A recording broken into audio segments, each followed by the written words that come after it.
My name is Rowan Ellis, and I didn't want to be there. I don't mean that in the usual, everyday sense of dragging your feet to some social obligation. I mean it in the marrow-deep way that your gut clenches before something goes wrong. The kind of wrong that doesn't announce itself with a bang, but with a whisper and a smile. Maribel, my wife, for what that still meant back then, stood in the driveway with a red thermos and a checklist in her hand, barking out last-minute instructions like a field commander. Micah, grab your jacket. Zane says it gets cold up there after sundown. Micah, our 10-year-old son, scampered by with a flashlight nearly half his size. His eyes were bright, cheeks flushed with excitement. To him, this was an adventure. To me, it was a trap we both hadn't seen clearly yet. I loaded the last cooler into the back of Zane's SUV, the one with the cracked taillight he never bothered fixing, and shut the hatch with more force than necessary. I didn't trust them. I hadn't for a while. Maribel and I were barely talking unless it was about bills or Micah's school. Her layoff only made things worse. She didn't blame the company, she blamed me. Said I had my head buried in hollow point systems, my startup, too deep to notice she was sinking. So, in what I assumed was an attempt at mending or masking things, she suggested this trip. To reconnect, she said, putting a hand on my arm like she remembered how. We all need this. We included her old college friends Sierra and Brooke, plus Zane, her half-brother, who never quite grew out of the frat boy phase. I wanted to say no. I almost did. But then Micah overheard, and his face lit up in that way kids do when they still believe the world is good and fair and full of magic. We're going camping? All of us. What could I say to that? I said yes. The drive was long, winding, and full of empty conversation. Zane led the way in his car, and we followed in ours, stocked with enough supplies for a long weekend in the wild. Micah kept asking if we'd see bears. I told him hopefully not. Maribel stared out the passenger side window like the trees had answers she couldn't find in me anymore. We arrived late afternoon, the kind of golden hour that makes even broken things look whole. Olympic National Park sprawled in every direction with thick green, a world where reception died and silence grew. The cars were parked on a gravel clearing, ringed by towering pines. A shallow river hummed nearby, soft and forgettable. Sierra was already there, setting up her tent with military precision. Brooke, in sunglasses too expensive for the woods, was scrolling through her phone even though we all knew the signal had already dropped. Zane cracked open a beer, passed another to Maribel, and gave me a wink that didn't feel friendly. "Welcome to paradise, man," he said, raising his can. I forced a smile. I hadn't wanted to be there. And now I was standing in it, surrounded by forced laughter and inside jokes I was never part of. Micah ran to help Sierra with her tent. She smiled at him like she hadn't spent the last 3 Christmases avoiding our family. That first night, we sat around a fire Zane built with what he claimed he chopped himself, even though I saw the plastic-wrapped logs in the back of his truck. Maribel sat close to him, too close. Brooke played some terrible pop song from a Bluetooth speaker. I watched the flames dance while the beer in my hand went warm. Micah leaned against my side, yawning. "Dad, this is the best," he murmured. I kissed his forehead and told him I was glad he was having fun. He deserved this. I didn't. Later that night, after Micah fell asleep in our tent, I stood outside under a sky too clear to lie beneath. I looked at the shapes moving near the fire, Zane whispering something into Maribel's ear, her laughing and swatting his arm. Sierra watching. Brooke slipping off into the trees to take a phone call that wouldn't go through. It was all wrong. Like a play I hadn't been cast in but somehow had to sit through. I went to bed with a headache and a knot in my chest. The next morning, over instant coffee and oatmeal packets, Maribel said we should all do our own thing for a bit. "Take Micah on one of your little walks," she said, using the tone she reserved for hobbies she didn't respect. "There's a short trail by the stream. Won't take more than an hour." I didn't argue. What was the point? Micah was already lacing up his boots. I grabbed my small pack, tucked in a map and a canteen, and we headed out. The trees swallowed us quickly, and for a while, I forgot the tension, forgot the dull throb in my skull. Micah quizzed me about animal tracks and asked if he could build a fort when we got back. I told him we'd see. 45 minutes later, we returned to the clearing, and everything was gone. The tents, the cars, the gear, the people, all of it, except for a single note sitting in the middle of the picnic table, held down by a stone. I didn't pick it up right away. I just stood there, my mouth dry. Micah looked around, confused. Where'd everybody go? I finally stepped forward. The handwriting was familiar. Zane's. Sloppy. Smug. This is for the best. Trust me. My legs went numb. My ears filled with static. Micah tugged at my sleeve. Dad? Where's Mom? I looked down at him and smiled because that's what I was supposed to do. That's what he needed me to do. Maybe they went looking for us, I said. He nodded, trusting me, believing me. Still a boy. But I knew. I knew in that moment what I couldn't say out loud. They left us. On purpose. Micah was still chewing on the last of the granola bar when we returned.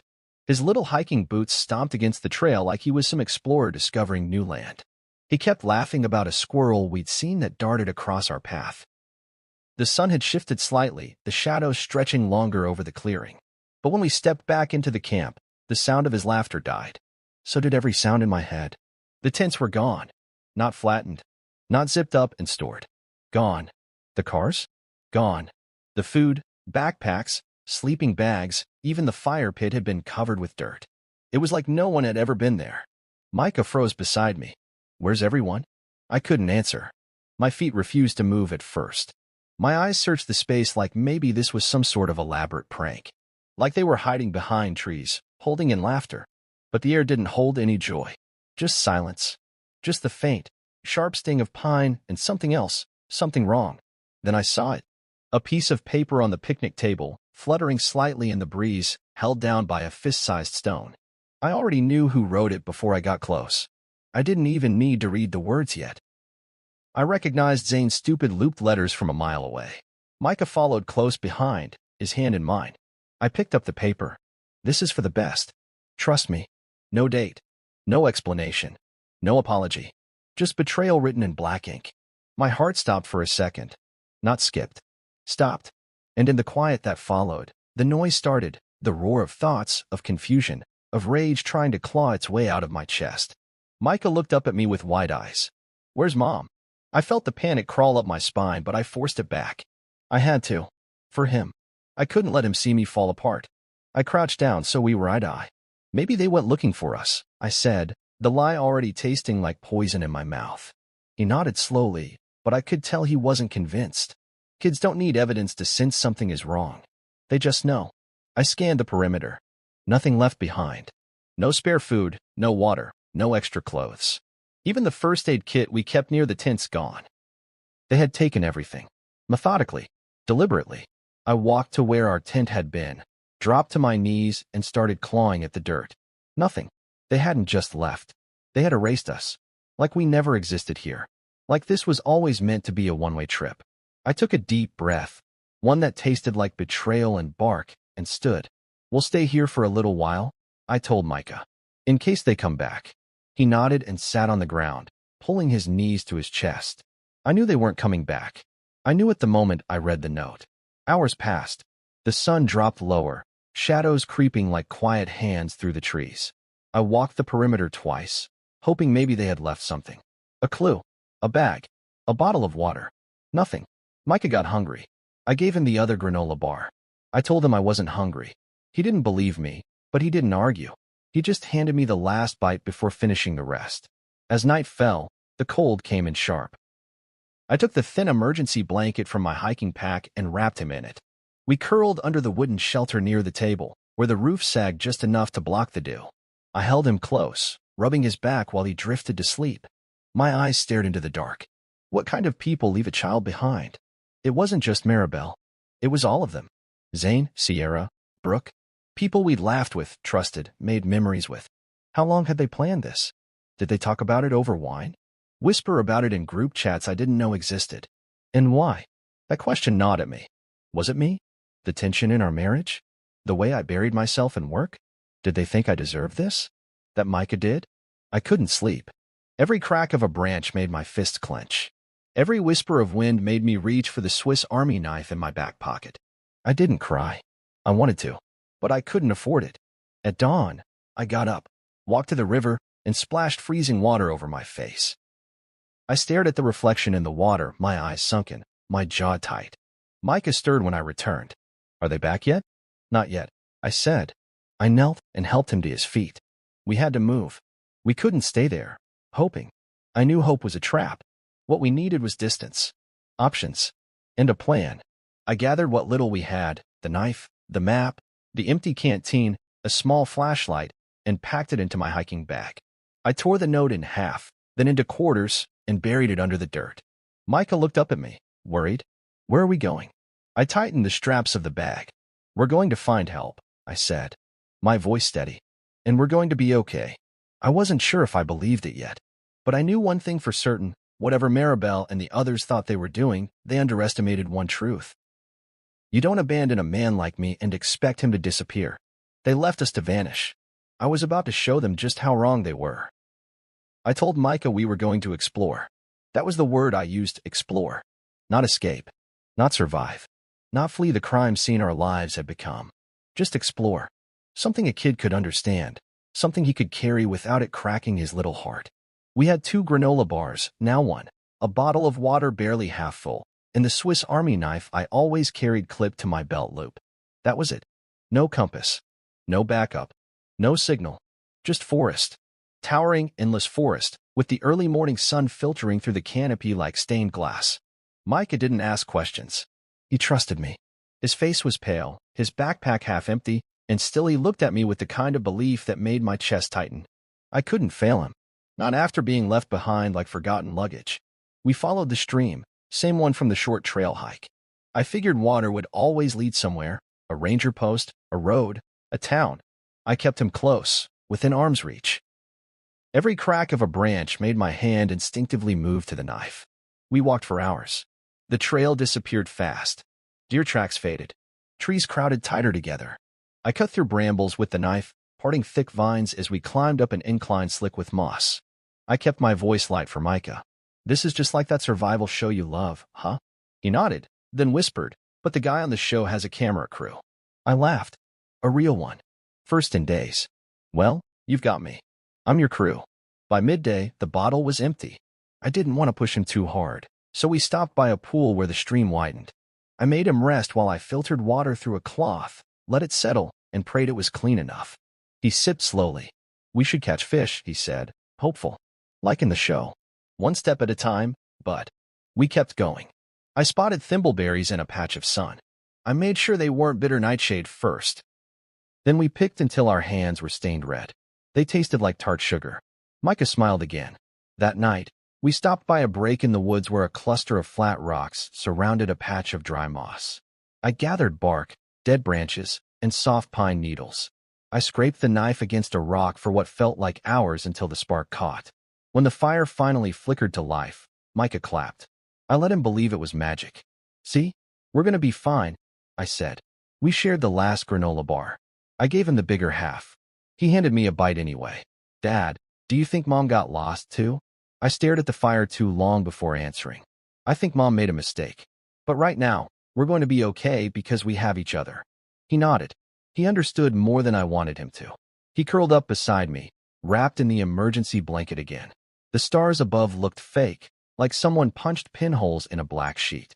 I stayed awake long after his breathing steadied. Every sound felt like a threat. Every rustle was a bear or worse. But what really gnawed at me wasn't outside the firelight. It was the question of why. Why would she leave? Why would Zane, Sierra, Brooke, people who'd held my son, celebrated birthdays with us, toasted to anniversaries, plot something so precise, so heartless? It wasn't a spur-of-the-moment betrayal. This was planned. Every tent folded, every car started, every trace of us removed. This was orchestrated. And then there was the note. "This is for the best. Trust me. Trust me." The words boiled under my skin. Zane, with his condescending smirk and lazy charm. He was the kind of man who thought the world owed him something for surviving it. He always hated that I did well.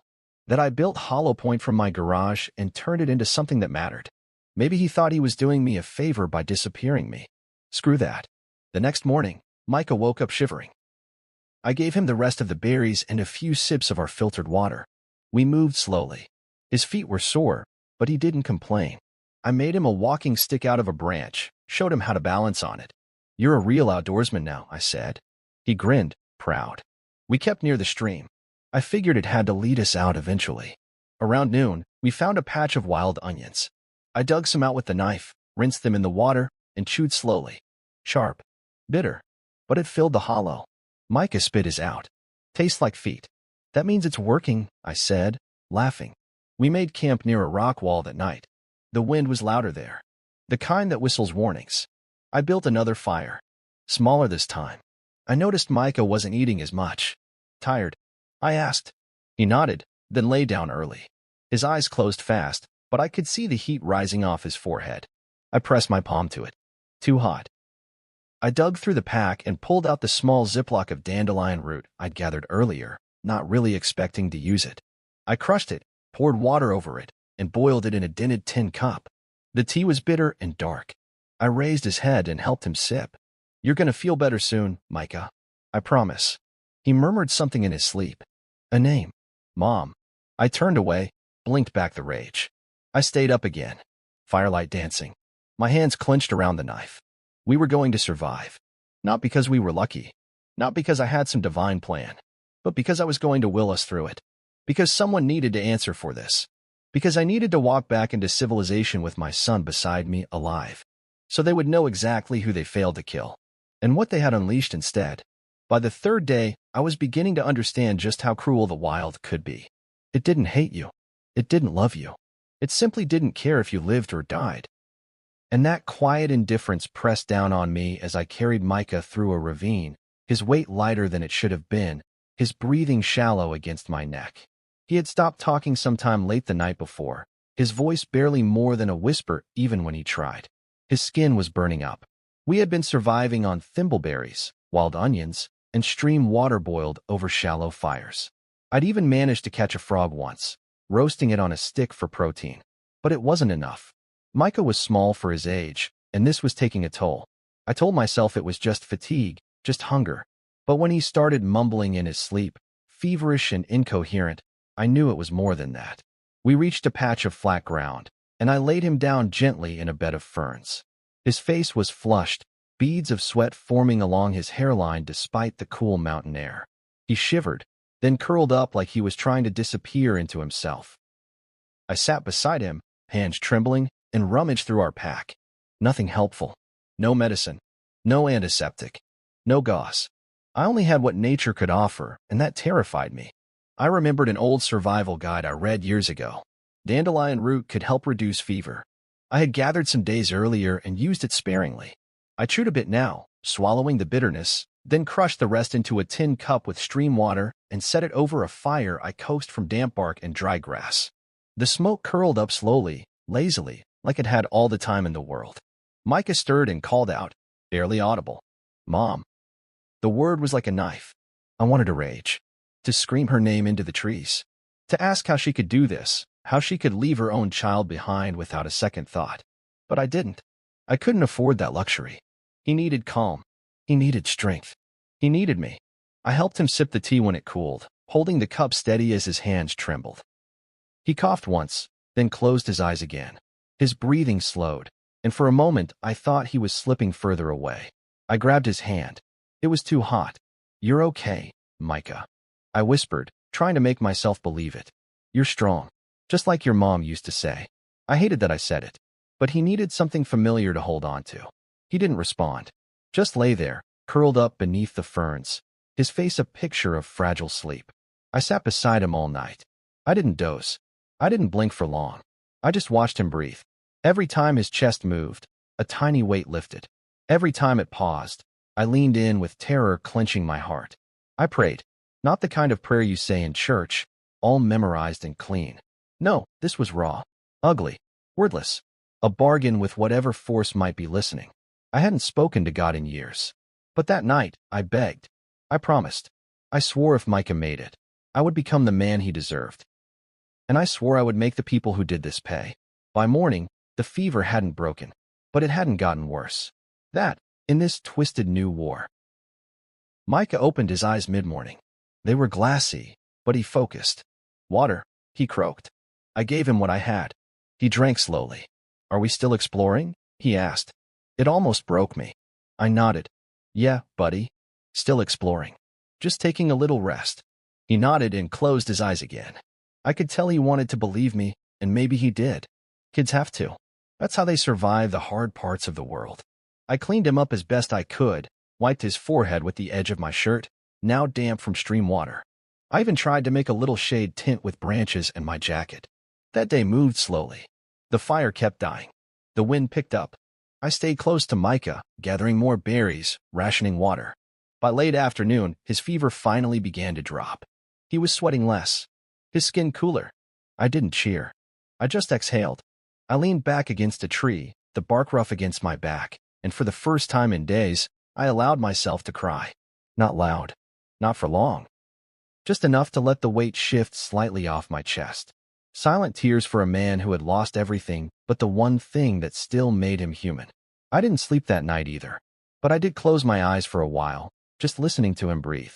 And sometime before dawn, I felt it. Something inside me had changed. It wasn't rage. I'd had that already. It wasn't grief. That too had come and gone in waves. No, this was colder. Heavier. Like steel. I would get us out. And when I did, I wasn't going to simply call the police. I wasn't going to scream at them or plead for justice. I was going to dismantle their lives. Piece by piece. They didn't just abandon me. They abandoned Micah. Chapter. And that was unforgivable. I looked at my son curled beside the firelight, still wrapped in that silver blanket, and I made a vow to the trees, the wind, and whatever God had listened to me in the dark. They wanted me dead, but I was more alive now than I'd ever been. Day 6 began with the silence of decision. Micah was finally resting better, the fever having passed, but he was still weak. His cheeks were hollow, eyes sunken with exhaustion. I gave him water and the last of the spruce tips we had saved, and for the first time in days, he looked up at me without the glaze of illness in his gaze. "Where are we going today, Dad?" he asked, his voice still raspy but stronger. "Somewhere better," I said. And I meant it. The ridge we had camped near the night before sloped upward into a range of hills. I'd spent the last few days studying the landscape with the old trail map I found buried under the seat of my pack. It was frayed, almost useless, but I could make out the basic features. Streams, elevations, symbols for cabins and ranger stations. We weren't where we started anymore. I was sure of that. But if I read the terrain right, the smoke I had seen the evening before was a fire tower or possibly an old ranger lookout. If it was active, it meant rescue. If it wasn't, it was still shelter. Either way, it was hope. Micah tried to stand on his own but winced. His right leg had been bothering him since the hike on day 2. He never complained, not once, but I could see the way he shifted his weight, the grimace he thought I didn't notice. I took off my belt and looped it through the straps of his pack and mine, fashioning a makeshift sling around his shoulders and waist so I could carry some of his weight. It wasn't perfect, but it was enough to get him moving. We climbed slowly. The incline was steep, littered with fallen branches and patches of loose rock. My boots slipped more than once, but I caught myself. I had to. I couldn't fall with him depending on me. He was silent for most of the climb, saving his breath. Every so often, I heard a quiet, "You okay, Dad?" "Yeah," I'd grunt back. "You?" "Yeah." We reached a small ledge by midday and paused. I gave him some water, let him rest in the shade while I climbed a little higher to scan the horizon. And there it was. Smoke. A thin gray column rising over the ridge to the north. Controlled, steady. Not wild like a fire, but purposeful. A signal. A camp. Maybe even a tower. I felt my knees weaken, but not from fear. We were close. I slid back down to Micah and smiled. "See that smoke up there?" He nodded slowly. "We're going there." He leaned against me, and I could feel the relief in his small frame. We pressed on. The climb was brutal. My legs screamed. My lungs burned. My hands were torn from grasping branches, scraping bark, lifting Micah every time the terrain got too steep. I never let go. Not once. At one point, the sling came undone and I slipped, landing hard on my side. My ribs protested. I bit down on the inside of my cheek and forced myself up. Micah was crying quietly. "I'm okay," I said, brushing myself off, breathing through the pain. "You're bleeding," he said, pointing to my elbow. "Just a scratch. We've come too far to stop now." The final stretch was the worst. A narrow path over jagged rock. One wrong step, and we'd tumble into the ravine below. I told Micah to hold my shoulders tight. I took each step slow, one foot in front of the other, until we crested the hill. And then I saw it. A silver glint in the trees. Metal. A tower. It stood half-shrouded in evergreens, a fire lookout with aluminum siding and a faded red roof. Smoke curled from a chimney pipe. There was life here, or at least a chance of it. I almost collapsed from the sight. "That's it," I said. "That's where we're going." We descended the final slope slowly. The forest grew quieter, like even it was watching. I knocked on the door with trembling hands, shouting. No answer. I circled the base and found a hatch to a staircase leading up. I hoisted Micah onto my back and climbed. At the top, the door creaked open with a groan. Empty, but not abandoned. Inside, a cot, a shelf with cans, beans, almonds, soup, a first aid kit, a flare gun. I nearly dropped to my knees. This was salvation. I laid Micah on the cot. He looked up at me with tired eyes. We made it, he whispered. I gave him almonds and water. Then I tended to his foot with iodine and gauze. He winced, but didn't cry. That night, I used the flare gun. I stood on the platform, pointed it to the sky, and fired. The flare hissed upward, blooming into a red flower of hope against the darkening sky. I watched it fade and waited. 30 minutes later, I heard it. The sound of rotor blades slicing through the silence. A helicopter. It emerged from behind the ridge, dipping low over the treetops. A spotlight cut through the branches, scanning. I waved both arms, shouted until my throat went raw. They saw us. The bird hovered, then descended slowly, kicking up dust and pine needles. A medic jumped out, ran to the tower, and pulled Micah into their arms. I followed, limping, dizzy. I don't remember being lifted into the chopper. I just remember Micah reaching for me, his small hand finding mine. And then black. When I woke up, I was in a hospital room. For in my arm, heart monitor beeping. Micah was asleep beside me, clean, warm, safe. I didn't know how many days had passed. A nurse came in. She called the doctor. But it wasn't the doctor who arrived first. It was a man in a dark suit, holding a badge. FBI. Mr. Ellis, he said. Do you know your wife filed for your death last week? I stared at him, the words not making sense. She what? He nodded slowly. We need to talk. And that was the moment I knew. They hadn't just abandoned us. They had tried to erase us. The hospital bed creaked beneath me as I tried to sit upright. My body felt like it belonged to someone else, stiff, bruised, hollowed out from the inside. But none of that mattered. Not now. Not after what the agent had just told me. My wife had filed for my death. Not missing. Not endangered. Dead. And not just mine, Micah's too. The man in the dark suit stood at the edge of the room, his arms crossed, badge clipped to his belt.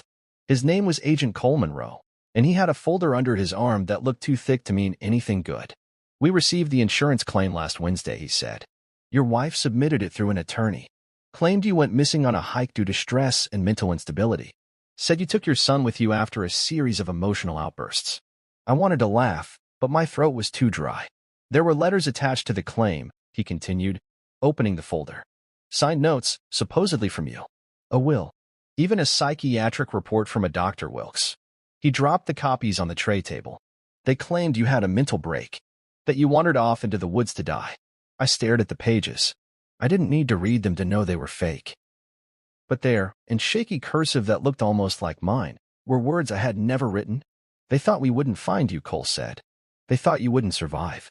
My eyes shifted to Micah. He was still asleep in the chair beside me, wrapped in a hospital blanket and 4 in his arm. His face looked peaceful, but the thought of him listed as deceased in some government database made my blood run cold. How much? I asked. Cole raised an eyebrow.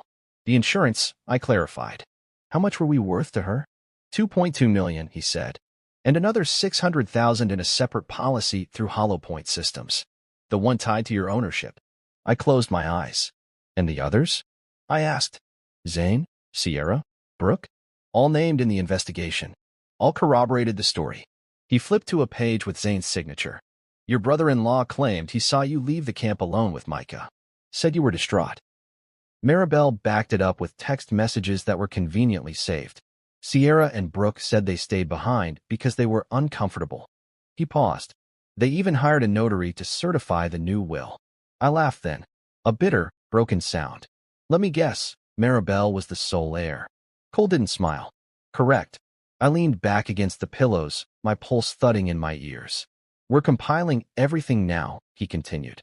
But the fact that you and your son are alive complicates their plan. You were supposed to disappear. It's a lot harder to press a claim when the body walks back into the world. I looked down at my hands.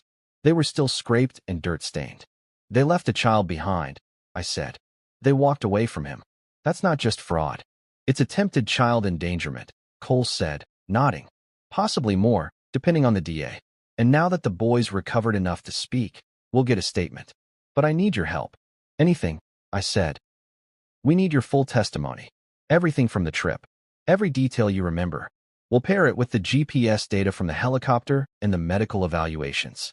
If we build the timeline tight enough, we can dismantle their entire story. I nodded. And Maribel? Cole met my eyes. She hasn't been arrested yet. We didn't have enough, until now. Something in me shifted. This wasn't just survival anymore. This was war. 3 days later, I was discharged from the hospital. Micah too. He clung to my side like a shadow as we stepped out into the sunlight. I was 20 pounds lighter, limping on my left side, and bruised everywhere, but I was upright. We were taken to a safe house while the investigation continued. Cole visited daily, walking me through documents, transcripts, surveillance footage, and timelines. We stitched together every lie they had built. We had the receipts. Hardware store purchases made days after we were supposedly lost, showing Maribel and Zane buying replacement gear. We had footage, Brooke at an ATM, withdrawing cash to pay the notary. We had a paper trail, digital signatures on the insurance claim, timestamped just 2 days after Micah and I had vanished. And we had the bombshell, Micah's voice, calm but clear, telling the child psychologist that he and Daddy went on a short walk and came back to an empty campsite. When Cole heard the recording, he said, "That's it. That's what we needed." I asked one question. When do we bring them in? He looked at his watch. We already are. That afternoon, they executed the warrants. Zane was picked up from a gym downtown. Sierra was cornered in her classroom. She taught 4th grade. God help those kids. Brooke was pulled off a red-eye flight to Vegas. And Maribel? She was at brunch, wearing my mother's earrings. Laughing. Cole showed me the footage later. She didn't even flinch when they read the charges. Just calmly placed her mimosa on the table and asked if she needed to finish paying the bill. You're under arrest for insurance fraud, conspiracy to commit fraud, attempted child endangerment, and falsifying legal documents, the agent had said.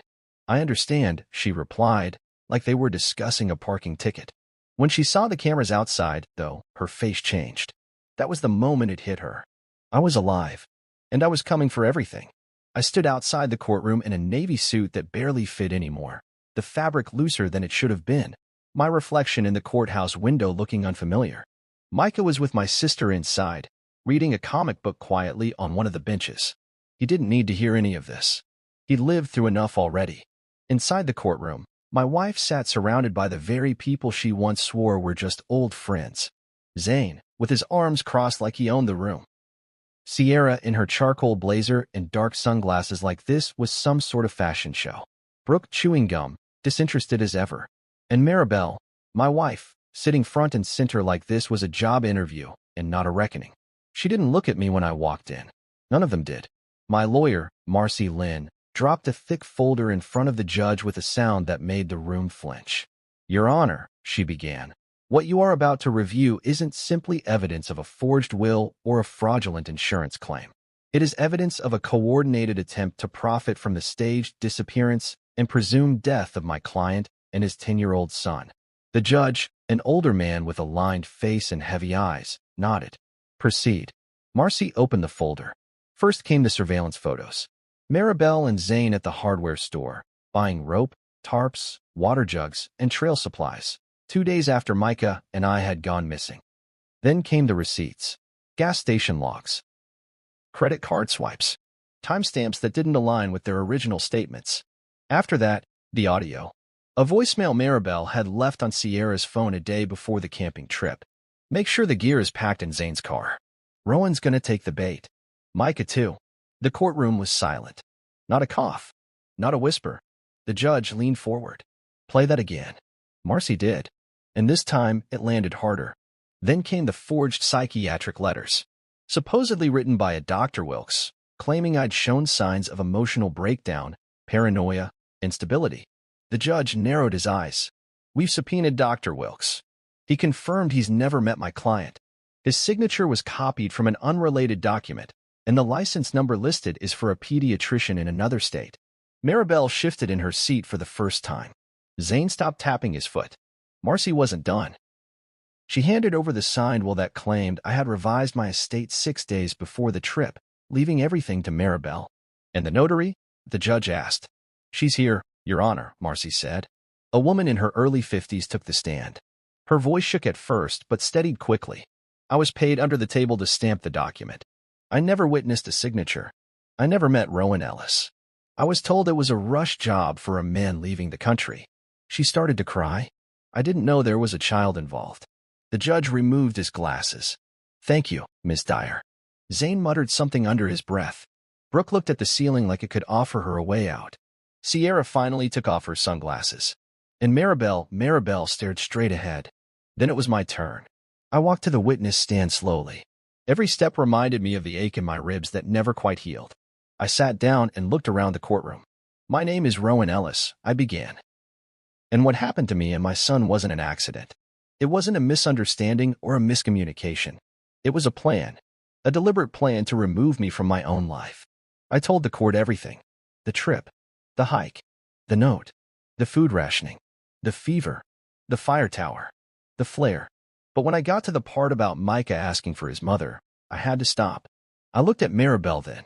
"He asked for you," I said softly, "while he burned with fever, while he lay in the dirt, thinking you were coming back. And you weren't." Marcy touched my shoulder. I nodded and turned back to the judge. "We survived because we had to. But I want it on record. The people sitting over there didn't just try to steal my company. They tried to erase me. And they were willing to let a child die to do it." The silence afterward was thick. The judge called a recess. During the break, Maribel finally looked at me. Her eyes were cold. Not regretful. Not ashamed. Just calculating. Outside the courtroom, reporters waited. "Mr. Ellis, any comment on the trial?" one asked. I paused, then said, "They tried to replace me. Now let's make sure they don't get away with it." Back inside, the judge announced his ruling. "The evidence presented establishes clear grounds for a criminal trial. This court finds sufficient cause to move forward with formal charges: insurance fraud, conspiracy to commit fraud, attempted endangerment of a minor, and falsification of legal documents." He looked directly at the defendants. "You are remanded into custody until your trial date is set." Zane stood up to protest but was cut off by two bailiffs. Brooke looked stunned. Sierra began crying. And Maribel?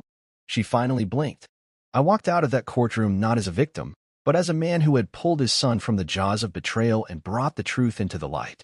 We weren't just left behind. We were supposed to be gone, but we came back stronger. The trial began on a wet Monday morning, the kind of gray that seeps into your bones before you even step outside. I adjusted Micah's tie in the back row of the courtroom and gave him a reassuring nod. He wasn't testifying, thank God, but he wanted to be there.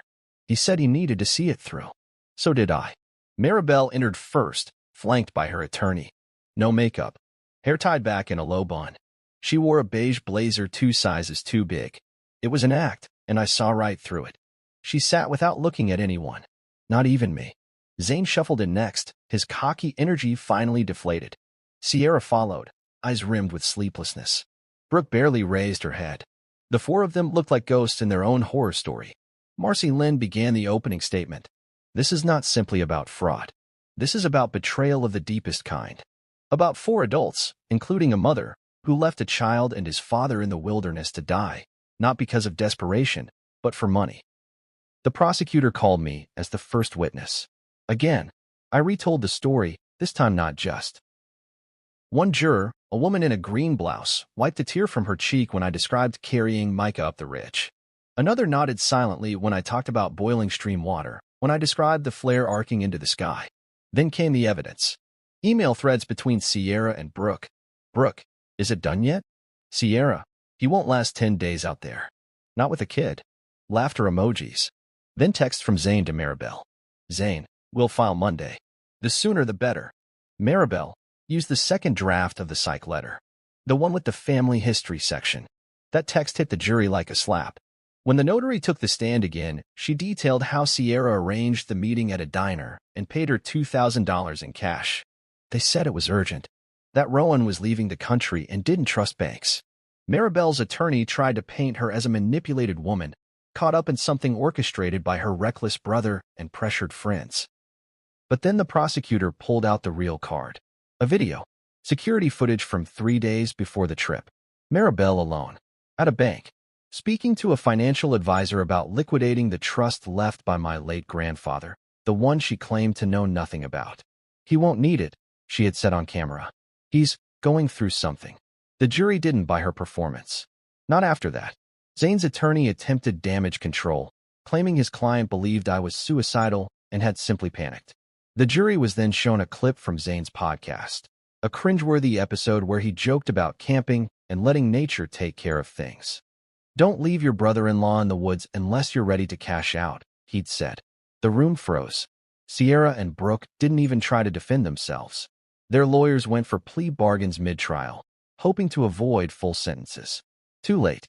The damage was done. When the time came for closing arguments, Marcy stood tall. They didn't just try to steal money. They tried to erase a man. And worse, they tried to erase a child's future. They gambled that no one would come looking, that the wilderness would do the work for them. But the wilderness didn't. Rowan Ellis came back. The jury deliberated for less than 4 hours. The verdicts: Maribel, guilty on all counts. Zane, guilty. Sierra, guilty. Brooke, guilty. I held Micah's hand in the front row as the judge delivered sentencing. This court has never seen such a blatant, calculated abuse of trust. For the attempted endangerment of a minor, insurance fraud, conspiracy to commit fraud, and the falsification of federal documents, the following sentences are imposed. Maribel, 15 years, eligible for parole after 10. Zane, 12 years. Sierra and Brooke, 10 years each. As they were led away, handcuffed and silent, the courtroom buzzed with whispers. Outside, reporters swarmed. A microphone was thrust in my face. Mr. Ellis, how do you feel? What do you want the public to know? I looked down at Micah. 10 days in the woods taught me who my real family is, I said. And it's not defined by blood. It's defined by who shows up, who stays, who fights. I didn't answer any more questions. I just took Micah's hand and walked away. We weren't victims anymore. We were survivors. And no one would ever erase us again. 10 days. That's how long Micah and I had spent in the wilderness. 10 days surviving on scraps and instinct, on the invisible thread between father and son. 10 days being erased. And now it had taken 10 hours to sentence them. 10 days of pain for 10 years behind bars. The headlines rolled in fast. Mother sentenced in fraud plot against husband and son. Ellis family betrayal uncovered in wilderness survival case. Software CEO survives murder plot, leads to convictions of 4. Every variation, every photo, every quote. I read none of it. I didn't need to. I was living the story every day. The house we moved into wasn't large, but it was ours. A 2-bedroom home near the coast, a small front porch, and a yard where Micah could finally be a child again. I painted his room in sky blue. Let him pick the bedding himself. Dinosaurs, of course. A creature that had once ruled the earth but still managed to disappear. Micah got a dog. A shaggy brown rescue he named Comet. They became instant friends. The kind of bond only a boy and a dog can understand. Comet followed him everywhere. Even waited outside the bathroom door. Hollow Point Systems was still mine. Maribel had tried to claim ownership, but the courts threw that out before it even made it past preliminary motions. Her forged documents, her falsified stake gone. I resumed operations quietly, no outside investors, just a skeleton crew of people who had always believed in the core product. We didn't make headlines. We didn't need to. Every line of code I wrote now felt like rebuilding a bone that had once been shattered. Micah was doing better. He smiled more, laughed more, went to bed without asking if someone was going to take him again. But every now and then, I caught him staring off, holding the old hiking compass I gave him, the one we used to follow the stream. He still carried it in his pocket sometimes, like a talisman. One night, we sat on the back porch after dinner. I grilled chicken. He helped slice cucumbers. We ate with Comet at our feet and a breeze moving through the tall grass beyond the fence. Micah looked up at me, voice small. Why did they do it, Dad? I didn't pretend not to know what he meant. I set my plate down. Because they thought we were in the way, I said quietly. Because they believed their lives would be easier without us. He nodded like he'd already guessed that. But we weren't in the way, he said, more firmly now. I looked at him, at his firm little jaw, and the fierce glint in his eye, and I saw the man he might become someday. A man who knew how to stand when everyone else expected him to fall. No, I said. We weren't. The silence after that was full of peace. Later that week, we drove into town to visit my sister. Micah wore his favorite hoodie, the one with a stitched compass on the sleeve. We stopped at a small bookstore on the way, and he wandered to the back where they kept old field guides. When I joined him, he held up a worn copy of a wilderness survival manual. "So next time," he said, grinning, "you don't have to guess." I laughed, tousled his hair. "There better not be a next time," I said. "Yeah," he said. "But if there is, I'll be ready." He would be. More than I ever was. At night, I sometimes lay awake staring at the ceiling. I didn't dream about the forest. Not anymore. But I remembered it. The cold. The hunger. The sound of my son breathing beside me in the dark. The moment I thought I might lose him. And the moment I knew I never would. People asked me if I was going to change my name. If I was going to disappear and rebuild somewhere else. But I didn't want to disappear. I wanted to live. Openly. Fully. On my terms. The justice system had done its part. But healing? That was on us. And we were doing it. One breakfast. One walk with Comet. One line of code. One smile. The past was always there, sure. But so was the future. And we were writing it ourselves now. Micah started drawing again. He showed me a picture one evening while I was working in the garage. It was of a man and a boy on a hill, a fire behind them and stars above. "That's us," he said. "What's the fire mean?" I asked. He thought about it. "It means we didn't go out." I smiled, throat tight. "No, we didn't. And we never would." The courthouse felt colder than it had during the pretrial. Maybe it was the weather, or maybe it was the fact that this time, we weren't just making accusations. This time, we were sealing fates. The trial had ended. The sentencing was done. But what followed was a stretch of 10 days that felt like walking through a museum of everything we'd survived. Each day brought a new news article, a new message request, a new apology from someone who had once doubted me. People I hadn't heard from in years reached out. High school classmates. Former coworkers. A cousin who once told me I was boring. They said things like, "We always knew you were strong," or, "I can't believe they did that to you." But none of them were there when Micah cried himself to sleep on a bed of moss. None of them were there when I cut my hand open splitting kindling with a pocket knife that was too dull, too small. None of them sat by the fire we built out of desperation and listened to the forest breathe like it was deciding whether we deserved to survive. 10 days. That was how long we had lasted in the wild. 10 days of eating wild roots, of sucking dew off leaves when our water ran out. 10 days of carrying my son on my back when his fever made him too weak to walk. 10 days of staring into the dark, waiting for some sound, some movement. That would mean either death or rescue. And now, 10 days of the world trying to wrap it all up with a bow. 10 days of press conferences, of victim statements, of being called resilient like it was some compliment instead of a scar. 10 days of not sleeping because the nightmares still came like thunder rolling just out of reach. Micah handled it better than I did. Or maybe he was just more honest about it. He asked questions. Lots of them. Questions I didn't always know how to answer. "Why did they do it?" he asked one night, sitting cross-legged on his bed with a flashlight balanced under his chin. I sat at the edge of the mattress, staring at the cracks in the hardwood floor. "Because they thought we were in the way," I said. "Because some people only see others as obstacles." "But we weren't hurting them," he said. "No, we weren't. But we were inconvenient. And to people like that, inconvenience is enough." He was quiet for a while. "I think they thought you wouldn't fight back." I looked at him. "What makes you say that?" "Because they always talk over you. At dinners. At parties. You used to go quiet when they joked. They thought you were weak." It was the kind of observation that made my stomach turn. Because it was true. I had let myself shrink in that family, in that marriage. Bit by bit. Year by year. I told myself it was easier. For Micah. For peace. For love. But really, it was fear. Fear of being too much. Fear of being alone. They fed off that. Until the woods stripped everything else away and left me with nothing but instinct. Day 4 of the post-trial week, I visited the Hollow Point office. What was left of it? The building had been empty since the restructuring. The board Maribel tried to claim a share of was dissolved.